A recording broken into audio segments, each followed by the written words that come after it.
The YMCA of Coosa Valley has been selected to elevate the national conversation about poverty and the racial divide.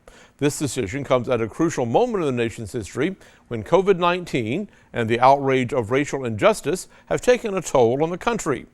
The Y is one of 28 organizations chosen for this grant in the amount of $100,000 from the Voices for Economic Opportunity Grand Challenge.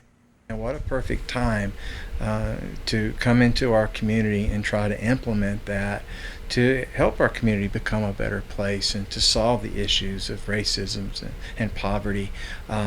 This is a grant that had some Christian emphasis and ties to it, so it fit perfectly into the mission of the YMCA. Falcon says this opportunity would not have been possible while the hard work and dedication that Savannah Miles has delivered to ensure that the YMCA of Coosa Valley was chosen for the grant. Miles shares why she saw fit to apply for this grant for the community. What I did see growing up here is that we had so much more in common than what it seemed to be. We were struggling financially, I was struggling just like my black and brown friends were struggling, and yet we had incredibly different experiences, and I couldn't understand why we weren't collaborating around that. Miles has created several ways to implement the grant into the programs of the Y.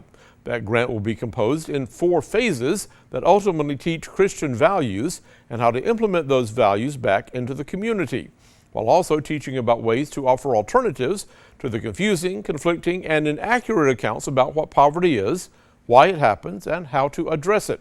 Miles says this grant will create new leaders in the community who will help fight against the injustice.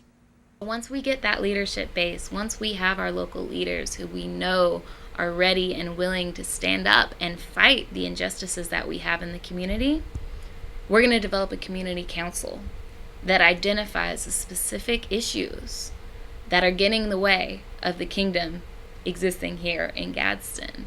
The poverty, the racism, the drug addiction, the mistrust, and the mistreatment of our most vulnerable community members. Miles plans to use this opportunity to also partner with local pastors and churches to help eliminate poverty and racism.